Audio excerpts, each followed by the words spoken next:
ஓம் சாந்தி, ஓம் சாந்தி, ஓம் சாந்தி.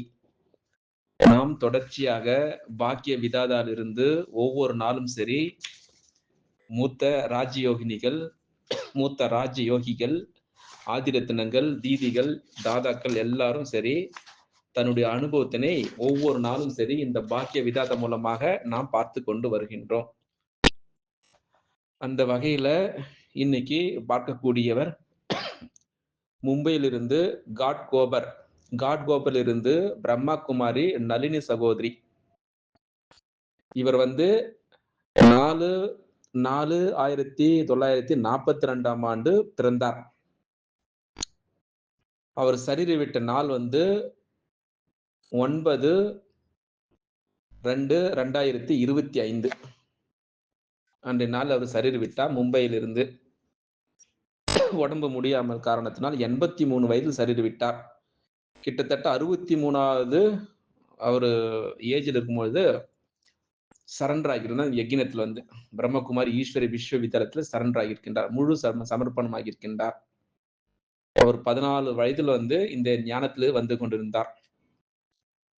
அவருக்கு 2022 டாக்டர் பட்டம் வழங்கப்பட்டிருக்கின்றது. அதாவது அதுக்கு முன்னாடி சாகு தீதி இருந்தாங்க. அவங்க சரீர விட்ட பிறகு இவர் யாரு பிரம்மகுமார் நளினி சகோதரி அதுக்கு ஜப்சோன் இன்சார்ஜிய வாங்கியிருக்கின்றார். பார்ப்போம் இன்றைக்கு அவர் பிரம்மா பாபாவுடன் எப்படி அனுபவம் ஏற்பட்டது. அவருடைய லௌகிக அப்பா காகு பிரதர் அவர் முதல்ல அந்த காட் கோபுரம் சென்டர் பாபா யக்கியத்துக்கு கொடுத்தார். அவருடைய போட்டோ நான் இதுல அனுப்புறேன், பாருங்கள். வாருங்கள், அவர் தன்னுடைய அனுபவத்தினை என்ன சொல்ல போகிறார் அப்படின்ட்டு நாம் பார்க்கலாம். மும்பையிலிருந்து காட் கோபுரிலிருந்து பிரம்மா குமாரி நளினி சகோதரி தன்னுடைய அனுபவத்தினை இந்த பாக்கிய விதாதம் மூலமாக இன்றைக்கு நம்மிடம் பகிர்ந்து கொள்ள போகின்றார். பாபா ஒவ்வொரு குழந்தைக்கும் அவ்வளவு அன்பு கொடுத்தார். அது மட்டுமா, அன்பு கொடுத்தது மட்டுமில்லாமல் அவ்வளவு முன்னேற்றி இருக்கின்றார். அதாவது யோக்கியமானவராக ஆக்கினார். அதனால் ஒவ்வொரு குழந்தையும் சரி, பாபாவோ என்னுடைய பாபா தான் என அனைவரும் நினைத்தார்கள். ஒவ்வொரு கோபி மூலமாக ஸ்ரீ கிருஷ்ணனை தன்னுடைய கூடவே பார்க்கக்கூடிய விஷயங்கள் மீண்டும் மீண்டும் நடந்து ஏறின. ஒருவேளை ஒவ்வொரு குழந்தையும் சரி பாபாவுடைய அநேக சரித்திரங்களை வர்ணிக்க ஆரம்பித்தால் எப்படி தெரியுமா அது? நூற்றுக்கணக்கான பாகவதங்கள், நூற்றுக்கணக்கான புராணங்கள் தயாராகிவிடும். அவ்வளவு அனுபவம் இருக்குது பாபாவோட அனுபவம். ஆனா கொஞ்சம் கொஞ்சம் தான் பகிர்ந்து கொண்டிருக்கின்றார்கள் நம்மிடம். என்னுடைய அனுபவம் என்னவென்றால், எப்படி பாபா காரியங்கள் செய்து கொண்டிருக்கும் பொழுதும் இடையிடையே அவர் காணாமல் போய்விடுவார். அது மட்டுமா, அடிக்கடி குழந்தைகளுடைய கவனத்தையும் சரி நினைவு யாத்திரையின் பக்கம் இழுத்து கொண்டிருப்பார். எவ்வளவு அழகா இருக்குது பாருங்கள். சிவபாபா பிரம்மா பாபாவுடைய நெற்றில் அமர்ந்து இது போல காரியங்கள் செய்திருக்கின்றார். குழந்தைகளே, நினைவில்தான் உங்களுக்கு சம்பாதனை இருக்கின்றது. இதான் முதல் வருமானம். இதுவே மறைமுகமான ஒரு உழைப்பு ஆகும் அப்படின்னு நம்மிடம் மும்பையிலிருந்து காட்கோபரிலிருந்து பிரம்மகுமாரி நளினி சகோதரி நம்மிடம் பாபாவுடன் ஏற்பட்ட அனுபவத்தினை நம்மிடம் பகிர்ந்து கொண்டு வருகின்றார். நினைவு செய்யும் பொழுதுதான் உனக்கு அதிக இன்கம் ஆகும் அப்படின்றாங்க, சம்பாதனை. மாயா நினைவு யாத்திரையில் தான் தடைகள் ஏற்படுத்துகின்றது என்று சொல்லுவார். அதனால் பாபா மதுபனிலும் சரி மற்ற சேவை நிலையங்களும் சரி ஜோன் சப்ஜோன் சொல்லுவாங்க. அனைத்து குழந்தைகளும் எப்படி திரும்ப இருக்கணும்? ஞானம், யோகம், தெய்வீக குணங்கள் மற்றும் ஈஸ்வரிய சேவை, இந்த 4 முக்கிய விஷயங்கள் தாரணை எளிதாக நடந்துவிட வேண்டும். ஞானம் இருக்குது, யோகா இல்ல. அமிர்தவேளை எந்திரிப்பாங்க, ஞானம் படிப்பு இதுக்கு அது போல இருக்கக்கூடாது. எல்லாவற்றிலும் சரிசமமாக இருக்க வேண்டும். அதுதான் விஷயங்களுடைய 4 முக்கிய விஷயங்களுடைய ஒரு தாரணை எளிதாக நடக்கணும். தானாக அதை படிக்கக்கூடிய அந்த முரளி தானாக வரணும். இன்ட்ரெஸ்ட், விருப்பம் வரணும். விருப்பம் இல்லாமல் படிக்கக்கூடாது. அது மட்டுமா, பெரிய பெரிய கூட்டத்தில் இருந்தாலும் எப்படி இருக்கணும்? சதா அமைதி, சதா தபஸ்யா, சதா தூய்மை, சதா அன்பினுடைய சூழ்நிலை உருவாக்கி இருக்க வேண்டும். அதுபோல பாபா அமைதி, தபஸ்யா, தூய்மை, அன்பினுடைய சூழ்நிலை என்பதற்காக தானாக உருவாக்கி இருக்க வேண்டும். அப்போ அந்த நாளினுடைய தினச்சரியத்தை உருவாக்கியிருந்தார். அதாவது அனைத்து குழந்தைகளும் ஒன்றாக மதுபனில் பாபாவோடு இருக்க முடியாது என பாபா தெரிந்திருக்கின்றார். ஏனென்றால் குழந்தைகள் தன்னுடைய லௌகீக அதாவது இல்லற வீட்டையும் பார்த்துக் கொள்ள வேண்டும். அது மட்டுமா மற்ற மனித ஆத்மாக்களுடைய நன்மைக்காக சேவை நிலையங்களையும் பார்த்துக் கொள்ள வேண்டும். சமநிலை வகிக்க வேண்டும். பாபா 2 பக்கமும் தொடர்பை நிர்வகிக்கக்கூடிய ஸ்ரீமத் கொடுப்பார். ஸ்ரீமத்னா உயர்ந்த வழி, பகவானுடைய வழி. கடைசியில் பாபா குழந்தைகளுக்கு ஒரு தினச்சரியத்தை உருவாக்கியிருந்தார். அதாவது அதன்படி நடந்து அவர்கள் எப்படிப்பட்ட பிரச்சனைகளும் சரி, எப்படிப்பட்ட அந்த எங்கிருந்தாலும் சரி, தன்னுடைய முயற்சியை முன்னேற்ற முடியும். எவ்வளவு அழகா சொல்றாரு பாருங்க. இந்த அழியாத சம்பாதனை செய்து கொண்டே இருக்கவும் முடியும். அதனால் பாபாவுடைய அந்த கடித போக்குவரத்தினுடைய காரணமாக பாபா விட்டு தூரமாக இருக்கின்றோம் என குழந்தைகளுக்கு ஒருபொழுதும் அந்த உணர்வே வராது. அதுபோல அவர் தொடர்பு வைத்திருந்தார் எல்லோரிடமும் சரி. அது மட்டுமா, தினமும் ஏராளமான கடிதங்களைக் கண்டு நாங்கள் அயர்ந்து விடுவோம். அவ்வளவு கடிதங்கள் வரும். ஆனால் பாபா அனைத்து குழந்தைகளுக்கும் அந்த கடிதங்களுடைய பதில் கடிதம் அனுப்பி விடுவார். அது மட்டுமா, குழந்தைகளுக்கு பாபாவிடமிருந்து கடிதங்கள் மூலமாக அந்த தனிப்பட்ட பிரச்சனைகளை தீர்ப்பதற்கான ஆலோசனைகளும் தருவார். அது மட்டுமா ஆலோசனைகளும் கிடைத்துக் கொண்டே இருக்கும் எல்லா பிராமண குழந்தைகளுக்கும். அதனால் பிரம்மாவுடைய ஆலோசனை வந்து எப்படி தெரியுமா இருக்குது? புகழ் பெற்றதாக இருக்கிறது. அதனால்தான் அந்த புகழ் வந்து எங்க இருக்குது? சாஸ்திரங்களோடு இருக்கிறது. இப்ப பிரம்மாவுடைய புகழ். அதனால்தான் பிரம்மா பாபா, சிவ பாபா 2 பக்கமும் தொடர்பை நிர்வகிக்கக்கூடிய எதை கொடுத்தார்? ஸ்ரீமத்தை கொடுத்தார். இதுபோல அனைத்தை விட மிக ஆச்சரியமான விஷயம் என்னவென்றால், இவ்வளவு வயது முதிர்ந்த நிலையிலும் எப்படி பாபா களைப்பற்றவராகி அதிகாலையில் இருந்து அதாவது நீண்ட இரவு வரை காரியம் செய்வார் அப்படின்னு சொல்கின்றார்.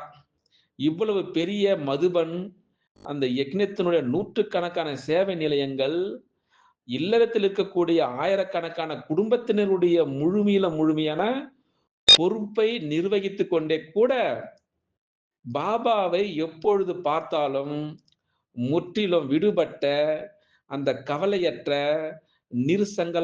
அதாவது நிர்சங்கல்பம்னு சொல்லுவாங்க. அதாவது எண்ணமற்றவராக தென்படுவார் பிரம்மா பாபா. பாருங்கள்.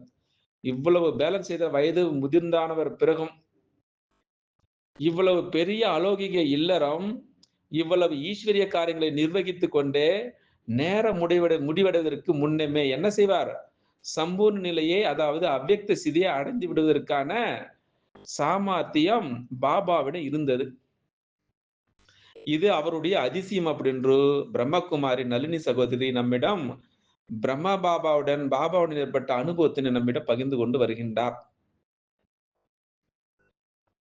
அஞ்ஞான காலத்திலும் சரி, யாரேனும் சாது அதாவது மகாத்மா சரீரம் விடுகிறார் என்றால், நாம் அதனுடைய பொருள் எதுவும் விளங்காமலேயே முழுமையாகி விட்டார் என்ற சொல்லுவோம் நாம். ஆனால் இந்த முழுமையாகுதல் அதாவது சம்பூர்ண நிலை அடைவதற்கான உண்மையான பொருள் இப்பொழுதுதான் புரிய வருகிறது இந்த ஞான மார்க்கத்தில் வந்த பிறகு. மற்ற தர்ம ஸ்தாபகர்கள் சரீரத்தை விடுகின்றார்கள். வாழ்நாள் முழுவதும் முயற்சி செய்து கூட கஷ்டப்பட்டு 2, 4 மனிதர்களே அவருடைய அறிவுரைகளை முழுமையாக அனுசரித்து வாழக்கூடியவர்களாக இருக்கின்றார்கள். ஆனால் இங்கு பாருங்கள், பிரம்மகுமாரிகள் ஈஸ்வரிய விஸ்வவித்யாலயத்தில் பாருங்கள், எவ்வளவு குமாரிகள் சரண்டராகி இருக்கின்றார்கள். பிரம்மா பாபா சம்பூர்ணமான பொழுது அவர்கள் தனக்கு சமமாக குழந்தைகளை ஒரு விசாலமான சமூகமாக அதாவது ஒரு முழுமையான சக்தி சேனையை தயார் செய்து விட்டிருந்தார். இப்பொழுது அது மிக திறமையான முறையில் இன்றளவு நடந்து கொண்டு இருக்கிறது உலகம் முழுவதும்.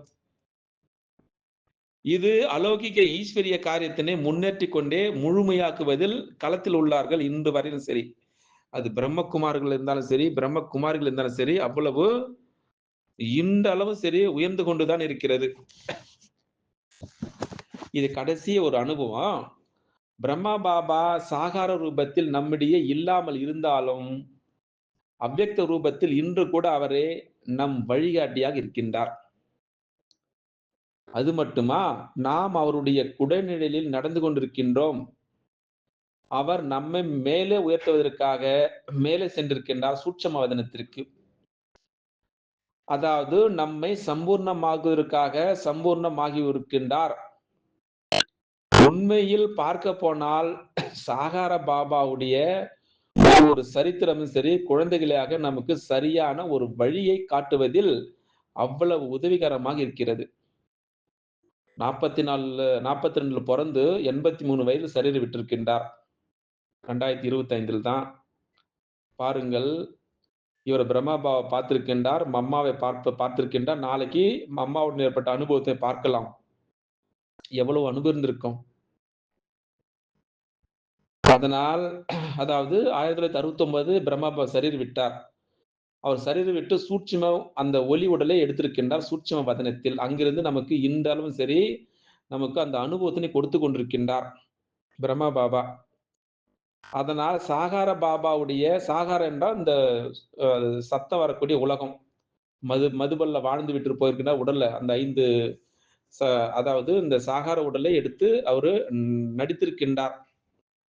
சாகார பாபாவுடைய ஒவ்வொரு சரித்திரமும் குழந்தைகளாக நமக்கு சரியான வழியை காட்டுவதில் அவ்வளவு உதவிகரமாக இருக்கின்றது. அந்த அனுபவத்தினை வார்த்தைகளால் வர்ணிக்க முடியாது. இப்படிப்பட்ட அன்பான பாபாவிற்கு நாம் மிக மிக கடமைப்பட்டவர்களாக இருக்கின்றோம். இது உண்மைதானே? எல்லோரும் இன்றளவும் சரி அந்த ஸ்ரீமத்தை நாம் மீறாமல் இருக்கின்றோம். எவ்வளவு ஒரு உயர்ந்த ஒரு எண்ணமாக இருக்கிறது. அவ்வளவு விலை மதிக்க முடியாத இருக்கிறது நம்முடைய ஒவ்வொரு வாழ்க்கை தரமும் சரி. அதனால்தான் பகவான் மகா வாக்கியம் சொல்கின்றார், இனிய குழந்தைகளே, பாபாவை நினைவு செய்து கொண்டே மற்றவர்களுக்கும் தந்தையினுடைய அறிமுகத்தை கொடுத்து கொண்டே இருக்க வேண்டும். அதாவது மனம், சொல், செயல் அனைவருக்கும் சுகம் தரக்கூடியதாக இருக்க வேண்டும். அது மிகவும் இனிமையா ஆக வேண்டும். அது மட்டுமா அன்புடன் பேச வேண்டும். அதாவது யார் முன்னால் வந்தாலும் கூற வேண்டும், வாருங்கள், நாங்கள் உங்களுக்கு சொர்க்கத்தினுடைய கேட்டினை காட்டுகின்றோம், வாசலை. அந்த சொர்க்கத்தில் இந்த தேவி தேவர்களுடைய ராஜ்யம் இருக்கும். அப்படி எவ்வளவு எழுதுவீர்களோ, எவ்வளவு படிப்பீர்களோ, அவ்வளவு உயர்ந்த பதவி அடைவீர்கள் அப்படின்னு அடிக்கடி பாபா சொல்லுதுண்டு. இது போல இவ்வளவு நேரமாக காட் கோவிலிருந்து, மும்பையிலிருந்து மூத்த ராஜயோகினி நளினி சகோதரி அவர்கள் இதை கேட்கும் பொழுது நம் பக்கத்தில் இருப்பது போல அனுபவம் ஆகியது. உண்மைதானே? பார்ப்போம் நாளைக்கு இவர் எப்படி மம்மாவுடன் ஏற்பட்ட அனுபவத்தினை நம்மிடம் இந்த பாக்கிய விதாதம் மூலமாக நம்மிடம் அந்த அனுபவத்தினை பகிர்ந்து கொள்ளப் போகின்றார். அச்சா, ஓம் சாந்தி, ஓம் சாந்தி, ஓம் சாந்தி. ஓம் சாந்தி, ஓம் சாந்தி, ஓம் சாந்தி. நாம் தொடர்ச்சியாக பாக்கிய விதாதாலிருந்து ஒவ்வொரு நாளும் சரி மூத்த ராஜயோகினிகள், மூத்த ராஜயோகிகள், ஆதிரத்தினங்கள், தீதிகள், தாதாக்கள் எல்லாரும் சரி தன்னுடைய அனுபவத்தினை ஒவ்வொரு நாளும் சரி இந்த பாக்கிய விதாதம் மூலம்